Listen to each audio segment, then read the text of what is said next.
Hello everybody, happy e-learning day number 2.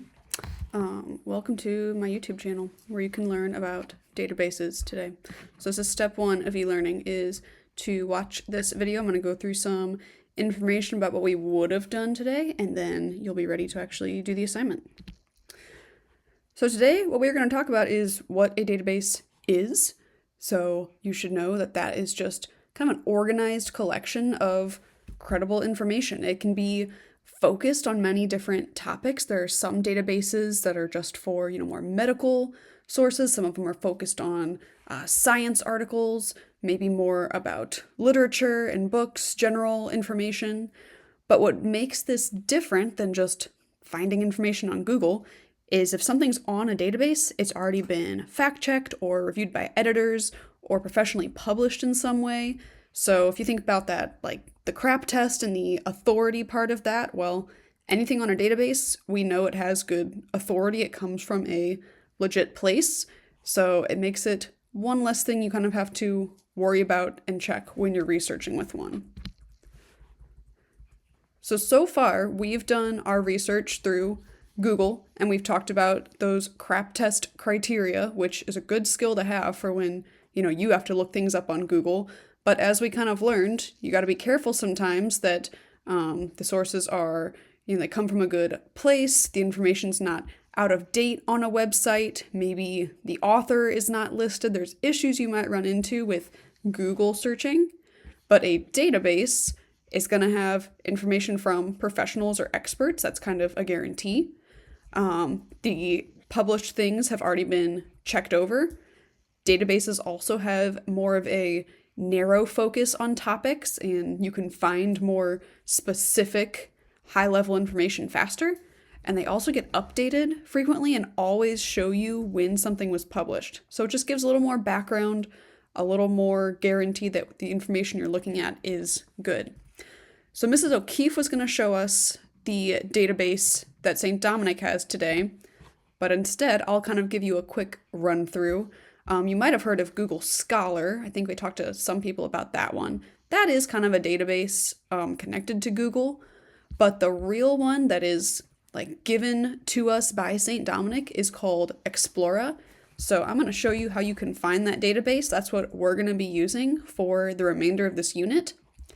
So to get to it, if you go to the Learning Commons page on the St. Dominic website, that's where I'm at now, you scroll down. Under Student Resources, there's all these tabs. There's a whole section here of online databases. So these are all ones that we have access to because of your St. Dominic email address. The main one that you will probably use during your time here, and for this unit, is that first one, Explora High School. So the first time you open it, it probably is going to have you make an account or log in with Google or something. It should work for you at home. If not, we will figure that out when we're back at school. But I'll give you a run through of kind of what it looks like to use this, because it is different than searching things on Google. Here I am on the homepage of Explora. Let's say I want to do some research about, whatever your research question was. I'll go with, we were talking about that schools starting later topic. So I'm gonna search that. Why can't schools start later? That's something we were wanting to learn about before. Search. Chat, I'm cooked. There's no results. What's up with that? Databases are different. You cannot search a full question. It is looking for sources that include every single word you type in here. So this is probably too specific. This is not going to give me any results. But look, if I focus on just some keywords of my question, schools start later, now I'm getting some results. So that's a main difference with database searching. You can only search small phrases, keywords, the main parts of your research question or the main words related to your issue will get you some results. Because look, it's looking for articles that include all those words I searched. And these seem to be pretty on topic. And I know that they are good quality sources, so a lot of good options. You could change up the search or add additional keywords. Ooh, look, I added that word issue, and now it's giving me an issue with why schools cannot start later, which is what I was looking for.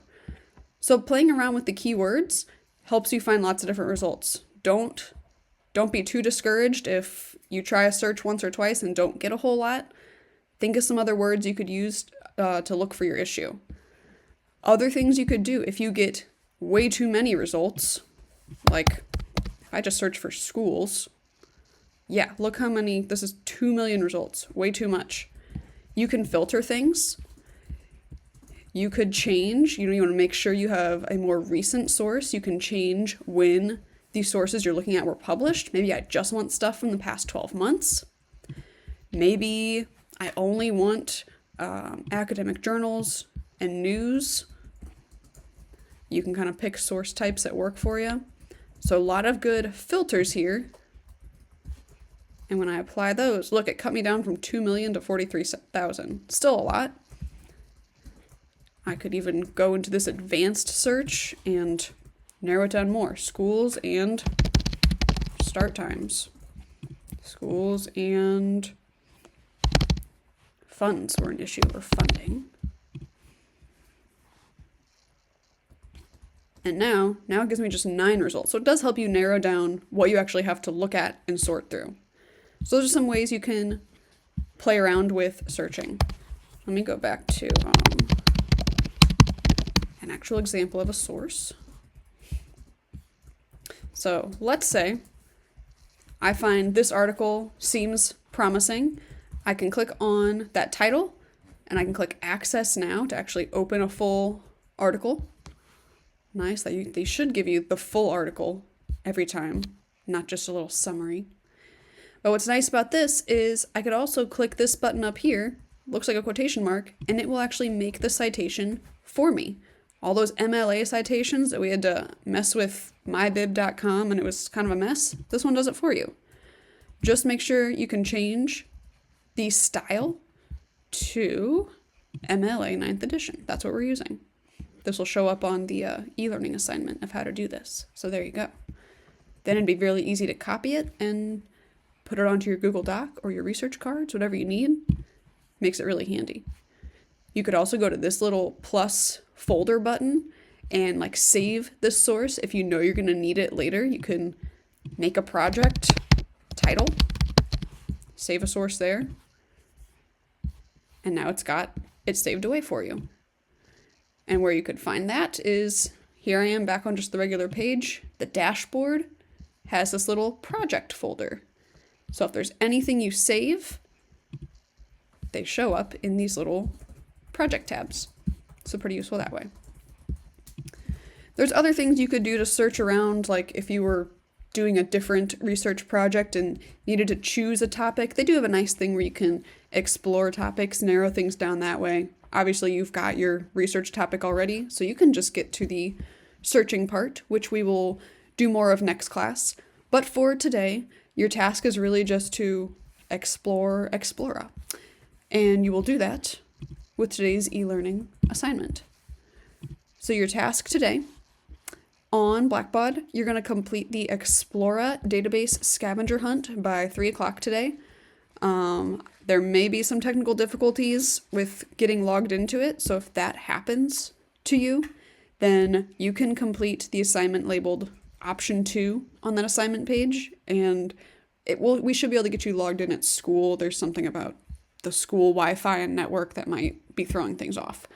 But that is your task now. Feel free to click through this video if you need to look back at how I did anything as you are kind of exploring through the database or learning about it. But otherwise, just get familiar with it, and we will dive more into databases next time. See you guys later this week.